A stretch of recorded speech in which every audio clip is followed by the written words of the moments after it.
We camped at the base of a ridge, near a dried-up creek bed. 4 of us spread between 2 tents, 20 kilometers from the nearest road. The access trail wasn't marked, but one of us had found a GPS track online that connected 2 discontinued logging paths through a stretch of unmanaged forest. No one else had signed the trailhead registry that day. No vehicles in the gravel lot except ours. We reached the site before sundown. There was a flat patch just above the runoff channel with enough space for both tents and a fire pit. Nothing around looked disturbed. No boot prints, no remnants from previous hikers. We pitched the tents in a staggered line against a row of tall birch, gathered dry wood from a deadfall nearby, and boiled water for instant noodles. The smoke moved upward without wind. The air was dry, clean, and quiet. At around 10, we turned in. I shared a tent with one friend. The others were about 15 meters away, tucked behind a few trees. We left the fire to die out on its own. There wasn't much moonlight. No one talked long after bedding down. I remember waking up sometime after 2. I wasn't sure what time it was at first, but I could tell it was deep into the night. My watch said 2:43. I stayed still for a minute, eyes adjusting to the dark, trying to trace the outline of the tent wall. Then I heard it. A high, broken sob. It was distant. Could have been a few hundred meters out. The kind of sound you're not supposed to hear out there. Long, dragging bursts of breath between wet-sounding cries. No words, just the sound of someone unraveling. It didn't match the voice of anyone in our group. I waited for it to stop. It didn't. The pattern continued without pause for several minutes. It came from the northeast, where the trees got denser and the terrain sloped upward. There were no other marked trails in that direction, no cabins, no service roads. Nothing but forest for kilometers. The crying didn't fade. If anything, it stayed at a consistent distance. Not approaching, not moving away. Eventually, I stepped outside. The fire was out. The light from the stars gave enough contrast to make out the shape of the trees, the contours of the ridge behind them. I met up with the others who had also come out. No one spoke. The crying continued, steady, from the same spot, same pitch, same pattern. One of us wanted to check it out, said it might be someone hurt. I didn't see how that made sense, not after an hour of that same repeated cry. But we followed anyway. We moved in a line, slowly, flashlights off. The sound gave us direction. It never changed location. Always just ahead, always low to the ground, just beyond visibility. No snapping branches, no footsteps, just those long, wet gasps between bursts of sobbing. We passed several fallen trees and a ring of dead brush. No path. The ground was uneven.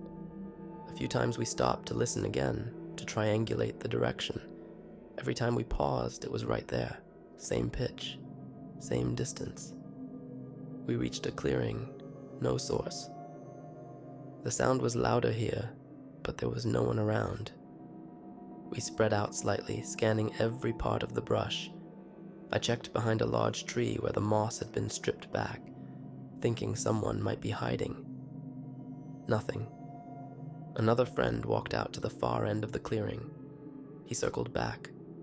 We regrouped. The crying continued.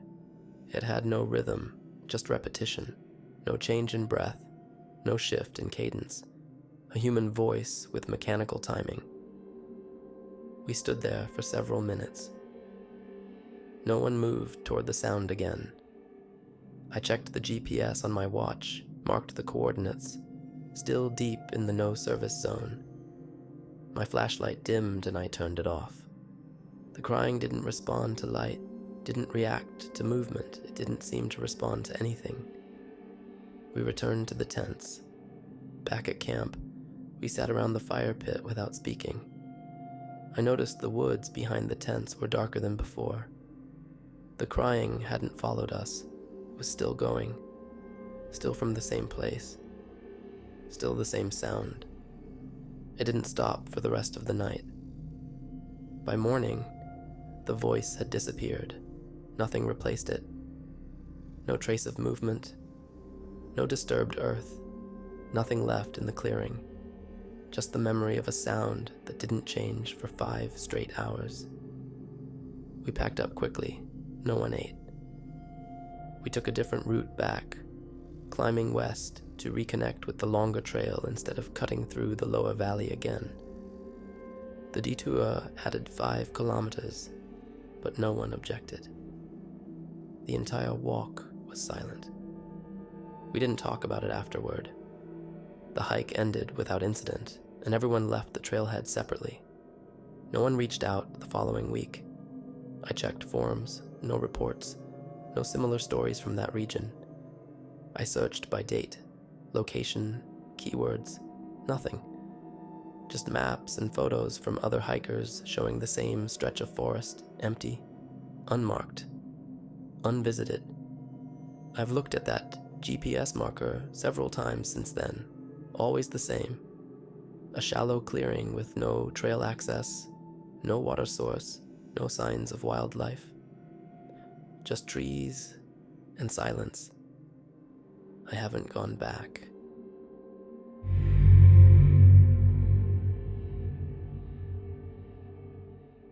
We set up camp a few hours before nightfall, just off the northern loop of the Granite Ridge Trail. No one else had signed into the registry that morning. The ranger at the entrance had confirmed that most hikers were still sticking to the main southern routes due to recent storm damage in the upper woods. That left us, 2 mid-20s university friends on a 4-day loop, alone on that side of the park. The clearing we chose was flat, dry, and partially shielded by a line of tall spruce. There was a decent view of the slope behind us and no sign of recent activity nearby. No boot prints, no broken branches, no discarded trash. We pitched the tent close to the tree line and gathered deadfall for the fire. By sundown, dinner was wrapped up, the embers dying down slowly, and our gear stowed just inside the tent flap. We crawled into our sleeping bags before 10. No sounds came from the woods, no wind, no insects, just the light shifting of synthetic fabric when one of us rolled over, and the occasional creak from the trees above. I remember checking my watch around 1:12 a.m., but not why I had woken up. The tent was still, zipped, and my friend was asleep. At some point, I must have drifted off again. When I opened my eyes the second time, the tent was no longer zipped. The outer flap hung half open, swaying slightly as if someone had exited moments before. I lay there for several seconds, unmoving, eyes adjusting. My sleeping bag hadn't shifted, nothing had touched me. The gear inside the tent looked wrong, not missing, just less. I turned my head to where the food barrel and water packs had been. Gone. I unzipped the bag, stepped outside, and saw everything. Our backpacks, shoes, cooking kit, the sealed food, even our flashlights, all arranged in a clean line about 8 meters from the tent, positioned side by side, facing in. No damage, no tracks leading to or from the pile. Just packed, as if ready for departure. The woods remained still. I crouched next to the pile, touched the nylon of my backpack. The straps were clipped shut. My boots were dry, laces looped neatly, soles clean. I hadn't heard anything. My friend stirred behind me, emerged half awake, and paused when he saw the gear. No words, just quiet movement as he walked to it, inspected it like I had, and stood still. We didn't unpack right away. For a long time, we just sat near the tent. The fire pit was as we left it, the embers cold. The interior of the tent hadn't been disturbed beyond the missing equipment. the fabric hadn't been cut. There were no torn seams, no drag marks in the dirt, no crushed grass. No animals had been near the food, though we hadn't hung it. Nothing had been chewed or nosed through, nothing missing. Around 3:30, we brought the items back inside. By sunrise, neither of us had gone back to sleep. We broke camp early and moved farther north, cutting the route short by one day. There was no formal trail where we headed, just a rough incline that eventually intersected with an old access road. A printed map in my pack showed it as a maintenance path, but it hadn't been marked in person. We took it anyway. The forest here was thicker, less maintained. Dead branches blocked sections of the slope. The ground was still damp from last week's rainfall. We reached the gravel path before noon. No tire tracks, no recent footprints, but it was walkable. We followed it for most of the day and set up camp again near a bend where a dry creek had split the earth, leaving a shallow trench of rocks and broken twigs. No signposts, no reception. We hadn't seen another person all day. This time, we didn't leave anything near the entrance. Everything went inside. Packs zipped, headlamps under the bags. We kept shoes on. Neither of us said it, but we both noticed the change in routine. By 8 p.m., the light was gone. The sounds here were louder, branches shifting above, dry leaves crackling in the cold.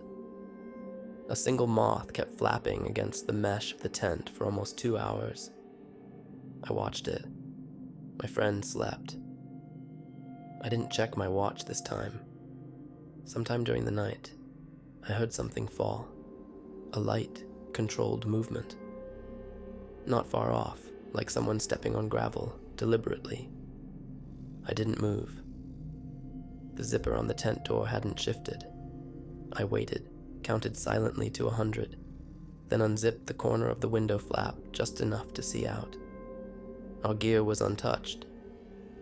The fire pit remained intact. Nothing visible.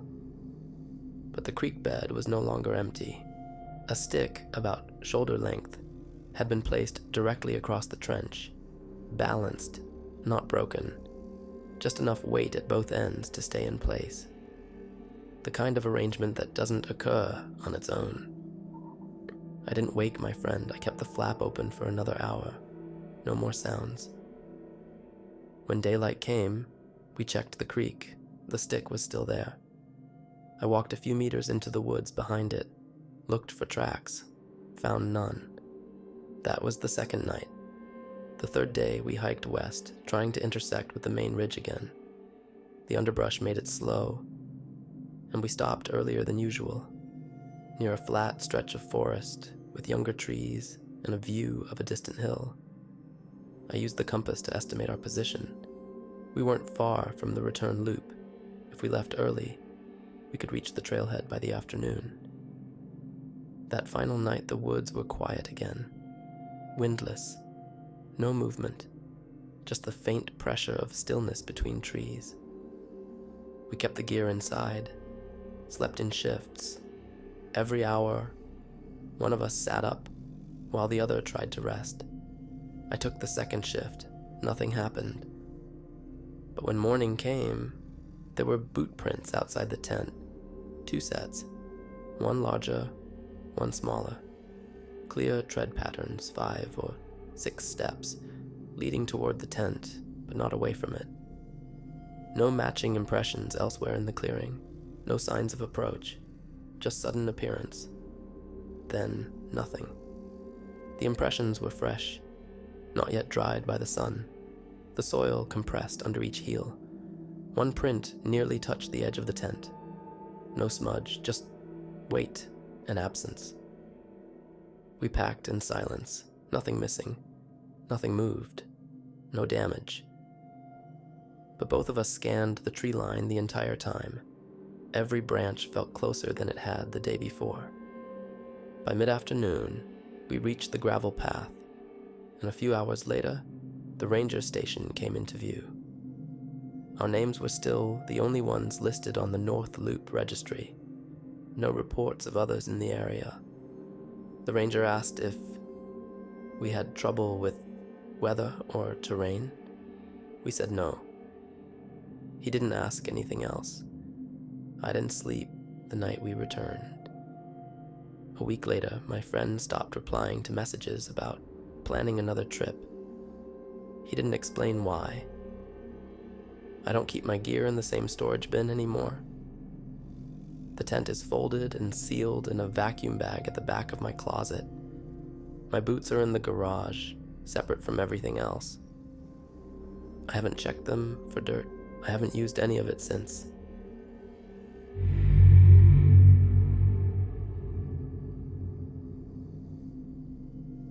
We picked that campsite because it was far from roads, far from other hikers, far from anything artificial.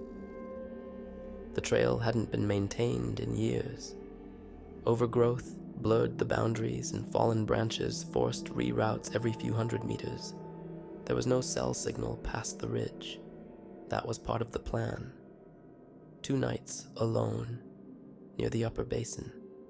The clearing we found was wide and clean, grass flattened from years of deer, bedding down but otherwise undisturbed. A dry stone ring marked where someone had built a fire before, though the rocks had partially collapsed. No other signs of use. We unpacked around noon and set up a lightweight tent on the eastern side. By late afternoon, the fire was going and the gear was stowed.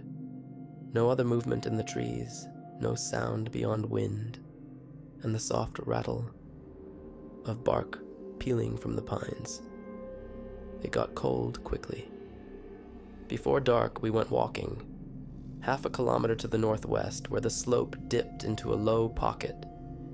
A field of moss and lichen stretched between 2 clusters of boulders. Everything smelled dry.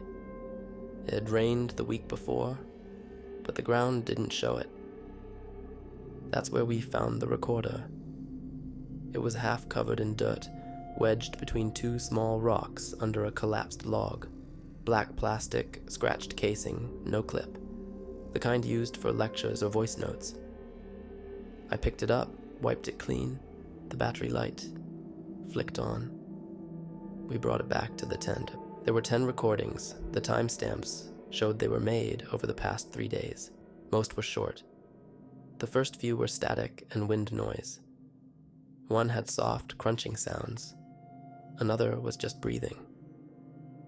Then there was one marked from the day before. 3 minutes. Background noise faint, but clear enough to tell it had been made nearby. The final file was marked from just before noon. Same date, same location, just a few hours earlier. We played it. At first I didn't recognize anything. Just forest sound, low wind, distant birds, the creak of tree limbs. Then there was movement, a zipper, a cough, and then voices. Hours. The file ran for 2 minutes. I listened twice.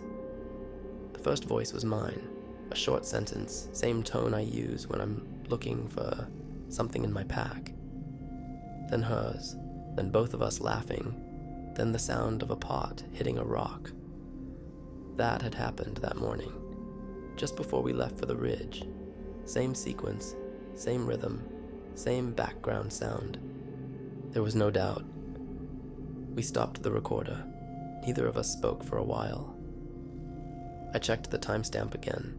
It matched exactly to when we'd been packing up to explore the basin. There had been no one else there, no voices, no sign of movement. Nothing had been missing from our gear. The recorder hadn't been visible. We reviewed the other files again. One of them had faint sounds that resembled tent fabric. Nothing distinct. Another had a low rustling for over a minute, followed by 4 sharp knocks. No speech. We kept the device in the tent that night. I powered it off, removed the battery, and packed it in the gear compartment of my bag. No decision was made about what to do with it. Neither of us wanted to leave it outside. Sleep came in short waves. Every few minutes there'd be a shift in the tent, the faint creak of a tree, or the soft snap of old wood cracking under weight. Not enough to suggest anything nearby, but I couldn't mark when I actually slept. I just remember looking at my watch, then later seeing light through the tent wall. Morning came without incident. No gear was moved, no new footprints. The recorder remained where I left it. I reinstalled the battery. It stayed off. No new files. Nothing had been touched. We broke camp early and took a faster route out, descending through a dense series of switchbacks rather than returning along the trail we came in on. We didn't stop for food. We barely drank. Every bend in the trail felt like it might reveal someone coming the other way, but no one did. At the trailhead, we checked the registry. Ours were the only names listed that week. I still have the recorder. It's sealed in a plastic bag with the battery removed. I haven't played it since. There's no manufacturer listed on the casing, just a worn-out label with half a serial number. I've searched online. No missing person reports in that area. No posts about lost devices. No hikers claiming to have left one behind. I've run the audio through filters, tried isolating frequencies, but there's nothing added, no voice out of place, no environmental anomaly. Just the two of us, exactly as we were, saying the exact things we said. There's no way it recorded itself.